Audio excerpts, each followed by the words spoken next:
السلام علیکم۔ بخاری کی حدیث ہے، موت کا فرشتہ آیا موسیٰ علیہ السلام کے پاس بغیر اطلاع کے آیا نا، کوئی پہلے سے پلان بتا دیتا کہ بھئی میں آپ سے ملاقات چاہتا ہوں، کوئی ٹائم دے دیں مجھے آپ۔ حضرت موسیٰ جلالی بہت تھے، غضب بہت تھا حضرت موسیٰ کا نا، جلال تھا آپ میں۔ تو موت کا فرشتہ آیا انسانی شکل میں۔ حضرت موسیٰ نے پوچھا کس سلسلے میں آنا ہوا آپ کا؟ انہوں نے کہا آپ کی موت لینے کے لیے، آپ کی روح لینے کے لیے، موت دینے کے لیے۔ حضرت موسیٰ نے ایک لگایا رکھ کے تھپڑ اس کی، بخاری کی حدیث، اتنا زور سے مارا کہ اس کی آنکھ نکل کے گر گئی۔ یہاں لگایا تھپڑ نا، اس کی آنکھ ہی نکل گئی۔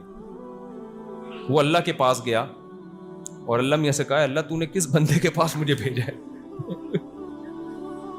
یعنی گویا کہہ رہا ہوگا کہ مجھے تو ڈر تھا میری روح نہ نکل جائے کہیں۔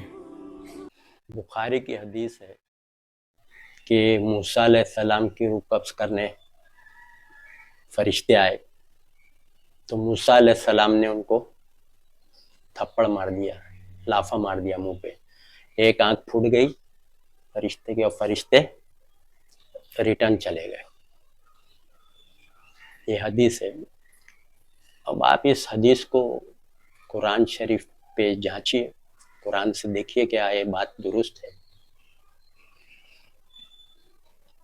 حدیث جو آئی ہے، بات ہے یہ میں کہ ایسا واقعہ ہوا، لیکن جب آپ قرآن سے اس حدیث کو چیک کریں گے تو یہ حدیث گڑی ہوئی قرار پاتی ہے، بناوٹی میں گڑی ہوئی۔ کیسے؟ اللہ تعالیٰ فرما رہے سورہ انعام آیت نمبر 61، جب کسی کا موت کا وقت آ جاتا ہے تو فرشتے اس کی روح قبض کر لیتے ہیں۔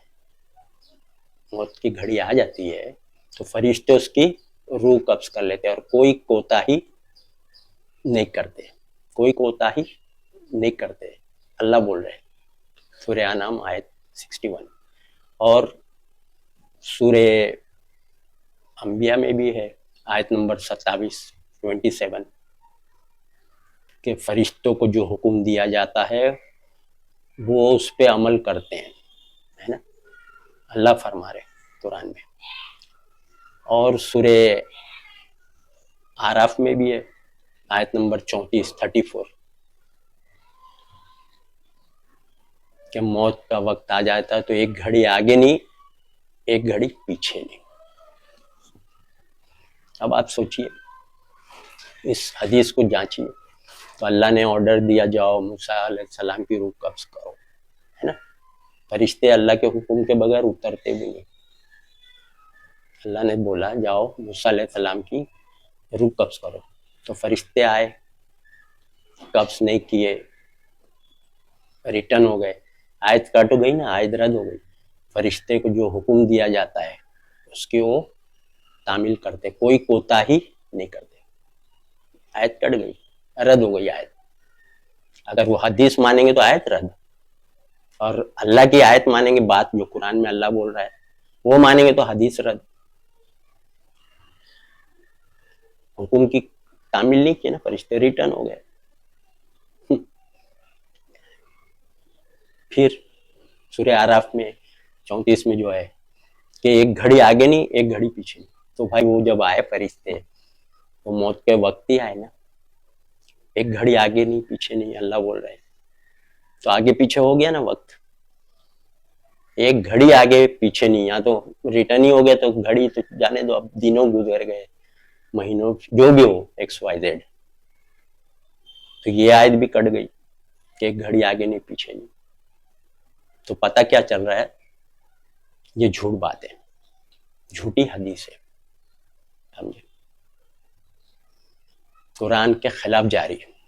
تو ایسے چیک کیا جاتا ہے حدیث کو کہ کوئی بات آ رہی ہے حدیث کے نام سے۔ حدیث مطلب بات، حدیث کا مطلب بات، عربی لفظ ہے نا حدیث، اردو میں بات بول، تو کوئی بات باہر سے آ رہی ہے حدیث کی شکل میں یا تقریر یا، تو اس کو قرآن شریف پہ ایسے چیک کیا۔ اللہ کی بات ایک آیت میں رد، دو آیت میں، تینوں میں رد۔ انبیاء کی 27 بھی رد، سورہ انعام کی 61 بھی رد، ریجیکٹ، اور سورہ اعراف کی 34 نمبر کی تینوں آیتیں ریجیکٹ۔ یہ ہے قرآن۔ اگر ایک بات جھوٹی لائیں گے تو کئی آیتیں ریجیکٹ ہو جائیں گی۔ اس لیے اللہ نا ہر جگہ بتاتا ہے، وہی بات کو ریپیٹ کرتا ہے، ایک کی جگہ نہیں ہے۔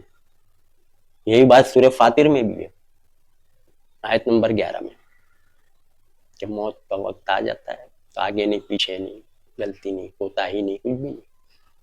سورہ فاطر آیت نمبر 11۔ تو کتنی آیت ریجیکٹ ہو جا رہی ہے، آپ سوچیے ایک جھوٹی حدیث لانے سے۔ تو اللہ کی آیت کا انکار